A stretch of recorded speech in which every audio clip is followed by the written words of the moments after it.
देखिए, ये जो प्रशिक्षण का अभियान हम लोग चला रहे हैं, इसके बाद गांव-गांव में संगठन निर्माण और आगे रैली सभाओं का भी आयोजन हम लोग करेंगे।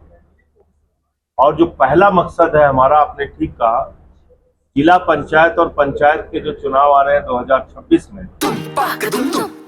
अरे श्रीमती जी, कुछ तो सस्ता लो, बचत करो। नहीं श्रीमान जी, सब बढ़िया लो, रहने दीजिए। इसमें क्या खास बात है? थोड़े में ज्यादा स्वाद, यही तो है इसकी खास बात। वाह मामा, क्या स्वाद है। अरे मेरे राजा,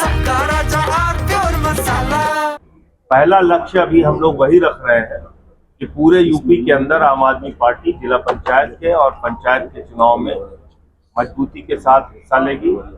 और उसके बाद हम आगे की रणनीति के बारे में, आगे के चुनाव में क्या करना है वो। क्या अकेले लड़ेंगे जिला पंचायत का भी चुनाव? जिला पंचायत का चुनाव अकेले लड़ेंगे। विधानसभा आप सोचेंगे, विचार करेंगे? जब पंचायत के बाद, पंचायत चुनाव के बाद हम लोग बैठेंगे अपने राष्ट्रीय नेतृत्व के साथ और उसके बाद दिल्ली में जो बुलडोजर की कार्रवाई हो रही है उसके बारे में आपका क्या कहना है? देखिए, ये सिर्फ ड्रामेबाजी है।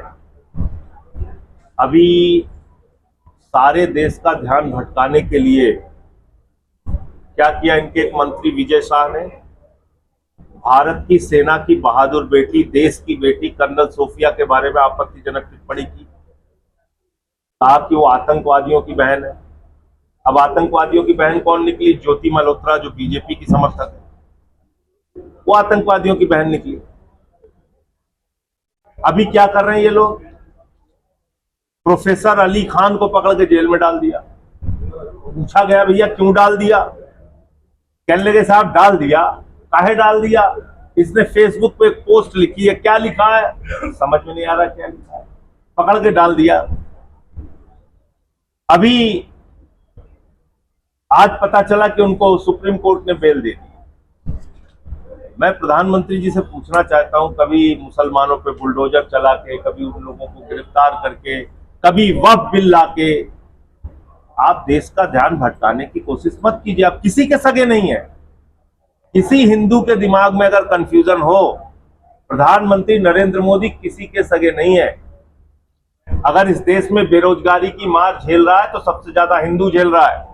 महंगाई की मार झेल रहा है तो सबसे ज्यादा हिंदू झेल रहा है। टूटी सड़कों पे, टूटे पुल पे अगर चल रहा है तो सबसे ज्यादा हिंदू उस समस्या को झेल रहा है। रेलवे स्टेशन 4 महीने में उखड़ गया। आपने उड़ता हवाई जहाज सुना होगा, मोदी जी के राज में उड़ता रेलवे स्टेशन आ गया है।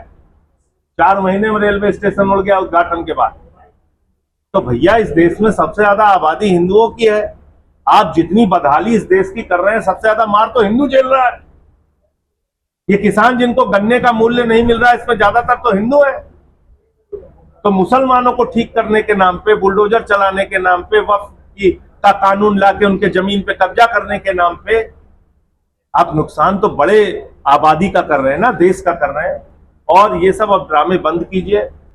इस संकट के वक्त में हमने देख लिया, पूरा देश कश्मीर से लेकर कन्याकुमारी तक पाकिस्तान के मुद्दे पे एक साथ खड़ा रहा, पहलगाम के मुद्दे पे एक साथ खड़ा रहा।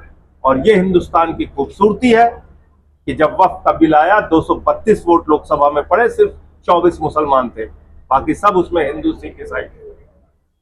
95 वोट राज्यसभा में पड़े वक्फ बिल के खिलाफ, सिर्फ 5-6 मुसलमान थे, बाकी सब वहां पे हिंदू और सिख और ईसाई थे। ये सेकुलर कंट्री है, मोदी जी की वजह से नहीं। ये सेकुलर कंट्री है अपनी जहनियत की वजह से, अपने विचारों की वजह से, अपने आचरण की वजह से, अपने सोच की वजह से। है तो बगल में पाकिस्तान, जाके देख लो हालत। वहां तो हिंदू मुसलमान का झगड़ा नहीं है, वहां तो क्या हो रहा है? मस्जिदों में बम चल रहे हैं, दरगाहों में बम चल रहे हैं, बच्चों को मार के उड़ा दे रहे हैं। तो ये देश, इस देश की जो खूबसूरती है, हम उसको बचा के रखना चाहते हैं। इसलिए जो आपने कहा, बुलडोजर की राजनीति, नफरत फैलाने की राजनीति, इससे इस देश को कुछ हासिल नहीं होगा। दिल्ली में जो बुलडोजर चले उसको लेकर हम लोग हमेशा लड़ रहे हैं भैया इनसे, चाहे दिल्ली में बुलडोजर चले, चाहे यूपी में बुलडोजर चले। और ये बुलडोजर चलाते हैं, और बुलडोजर बहुत बेवफा है।